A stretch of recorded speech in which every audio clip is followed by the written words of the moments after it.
शौनकादि ऋषि पूछ रहे हैं कि प्रभु हमें भगवान के अवतारों के बारे में बताइए। भगवान ने कितने अवतार लिए? तो सूत जी बताते हैं कि भगवान ने कुल, बताओ कितने अवतार लिए? भगवान ने कितने अवतार लिए? भगवान ने कुल 24 अवतार लिए। 2 अवतारों के बारे में विस्तार में नहीं बताया गया, वो है हंसा अवतार और हयग्रीव अवतार।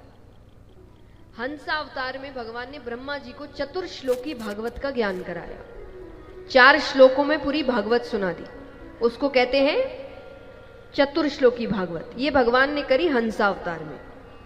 हयग्रीव अवतार, हयग्रीव नामक दैत्य था, सर घोड़े का, शरीर मनुष्य का, उस जैसा और कोई नहीं था। तो उसने ब्रह्मा जी से वरदान मांगा कि मुझे मुझ जैसा हयग्रीव ही मार सके। तब उसका वध करने के लिए भगवान को हयग्रीव अवतार लेना पड़ा। अब बाकी अवतारों के बारे में सुनते हैं। अभी मैं सबके नाम ही बता रही हूं क्योंकि हर दिन में उनकी लीलाएं है। तो सबसे पहला अवतार सनकादि ऋषियों के रूप में भगवान लेते हैं। सनक, सनंदन, सनत कुमार, सनातन, ये भगवान के ही अवतार है। तो सबसे पहला अवतार। दूसरा अवतार भगवान लेते हैं वराह अवतार, जिसके आज आप दर्शन करेंगे। तीसरा अवतार भगवान लेते हैं नारद जी के रूप में। नारद जी भी भगवान का ही अवतार है और नारद जी बहुत ज्ञानी थे, भगवान के बहुत प्रिय थे। लेकिन जैसा मैंने कहा कि जब हम आध्यात्मिक शिक्षा, धार्मिक शिक्षा सीरियलों के माध्यम से लेते हैं तो हमारे सामने एक अलग ही दृश्य बनाते हैं। तो आज नारद जी का दृश्य क्या बन चुका है?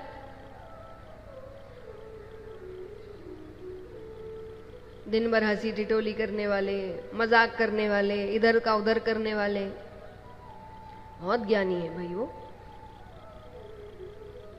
जब भी भगवान को अपना कोई काम कराना होता है ना, कहीं ज्ञान देना होता है, भगवान सबसे पहले नारद जी को ही भेजते हैं। भगवान के बहुत प्रिय है।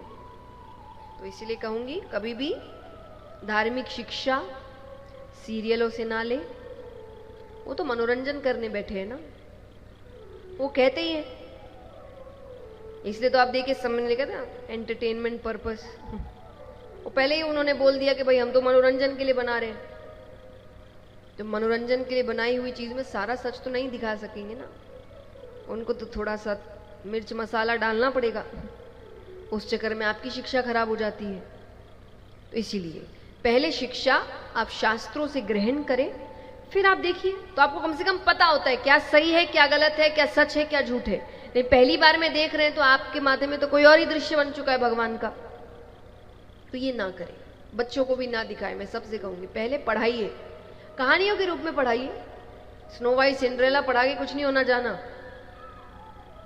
ऐसे श्री कृष्ण श्री राम की कथाएं सुनाए, उनको कहानी बना के सुनाए, तो कहानी की कहानी हो गई और शास्त्र के शास्त्र पढ़ लिए। तो यहां पर तीसरा अवतार नारद जी के रूप में, चौथा अवतार नर नारायण के रूप में, पांचवा अवतार कपिल भगवान के रूप में, छठा अवतार दत्तात्रेय भगवान के रूप में। ये भगवान ने माता अनुसुईया के यहां पर लिया। छोटी सी कथा है कि माता अनुसुईया के सतीत्व का डंका बज रहा था उस वक्त। उन जैसी पतिव्रता नारी और कोई नहीं थी।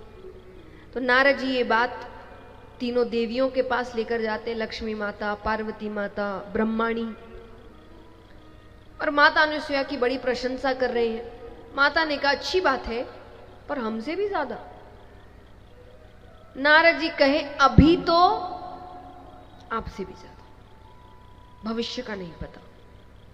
तीनों देवियों को बात अच्छी नहीं लगी। उन्होंने तीनों देवों से कहा जाइए और माता अनुसुईया के सतीत्व को भंग कर कराइए। जाते हैं। देखिए ऐसे समझाने को भगवान वहीं समझा सकते थे, लेकिन कुछ चीजों का असर समझाने में नहीं होता, करके दिखाने में होता है। अगर कोई आपसे कह रहा है कि ये काम तुम्हारे बस का नहीं, आपके पास दो रास्ते हैं, या तो वहीं झगड़ते रहो कि मुझे ऐसे कैसे कह दिया, ऐसे कैसे बोलते, या काम करके दिखा दो। ज्यादा असरदार कौन सा है? हम करते कौन सा है? काम नहीं होते हमसे, लड़ाई करवा लो जी भर के। सब लड़ाई करेंगे, ऐसा नहीं कि काम करके दिखा दे, सामने वाला अपने आप चुप हो जाएगा। हमको लड़ाई करना है। तो भगवान ने सोचा यहां समझाने से अच्छा है करके दिखाना, कि ये संभव ही नहीं है। तो तीनों देव जाते हैं साधुओं का रूप बनाकर, भिक्षा मांगते हैं। माता फल लेकर आती है। भगवान ने कहा ये सब नहीं चाहिए। माता ने कहा भोजन कर लीजिए। बोले बिल्कुल करेंगे, पर वचन चाहिए कि हम जैसे कहेंगे आप वैसे ही भोजन कराएंगे। माता ने कहा ठीक है। घर के अंदर ले जाते हैं तो भगवान ने कहा जिस अवस्था में आप अपनी माता के गर्भ से निकली थी, हमें उसी अवस्था में भोजन कराइए। माता कहे आपको डर नहीं लगता ये सब बोलते हुए? आपको पता है मैं एक पतिव्रता नारी हूं, आपको मेरे श्राप से डर नहीं लगता? भगवान कहे आपने वचन दे दिया, अब करना नहीं करना और करने के बाद क्षमा कर देना कि श्राप देना, यह आपकी दया पर निर्भर करता है। माता को लग रहा है ये साधारण साधु, ये कोई मेरी परीक्षा लेने आए हैं। उन्होंने कहा बैठिए मैं तैयारी करती हूं। तो माता हाथ में जल लेकर आती है। भगवान विष्णु का ध्यान कर रही है बिना जाने कि वो सामने बैठे। और माता कहे कि अगर मैंने सच्चे मन से नियमों का पालन किया है, इस धर्म का पालन किया है, ये जल छिड़कते ही तीनों साधु छोटे छोटे बालक बन जाए और तीनों देव छोटे छोटे बालक बन जाते हैं। और जैसा कहा था माता ने उन तीनों को दूध पान करवा दिया। पर जब भगवान जाने लगते हैं तो माता ने कहा कि मेरा तो मन नहीं भरा आपसे। तब तीनों देवों के अंश से माता को 3 पुत्र हुए।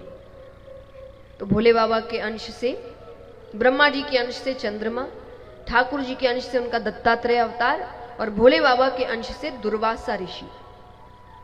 तो ये भगवान का छठा अवतार हुआ। 7वां अवतार स्वयंभू मनु के द्वारा मनु हुए। 8वां अवतार भगवान ऋषभ देव जी के रूप में लेते हैं। 9वां अवतार भगवान राजा पृथु के रूप में लेते हैं। इन्हीं के नाम से धरती का नाम पृथ्वी पड़ा। ये भगवान का 9वां अवतार। 10वां अवतार मत्स्य अवतार। 11वां अवतार भगवान कच्छप अवतार लेते हैं। समुद्र मंथन के समय मदराचल पर्वत को अपनी पीठ पर रखा। 12वां अवतार भगवान धन्वंतरी जी के रूप में लेते हैं और हमें औषधियों का ज्ञान कराया। जितनी दवाइयां आप लेते हैं शुरुआत किससे हुई है? धन्वंतरी जी से। ये भगवान का 12वां अवतार। 13वां अवतार भगवान मोहिनी अवतार लेते हैं। मोहिनी अवतार के बाद भगवान नरसिंह अवतार लेते हैं। 15वां अवतार भगवान वामन अवतार लेते हैं। 16वां अवतार भगवान परशुराम जी महाराज के रूप में लेते हैं। 17वां अवतार भगवान श्री वेदव्यास जी महाराज के रूप में लेते हैं। 18वां अवतार भगवान मर्यादा पुरुषोत्तम श्री राम के रूप में लेते हैं। 19वां अवतार भगवान बलराम जी के रूप में लेते हैं। 20वां अवतार भगवान श्री कृष्ण के रूप में लेते हैं। 21वां अवतार भगवान बुद्ध के रूप में लेते हैं। और 22वां अवतार जो कलयुग में होगा। कौन सा अवतार? कल की अवतार।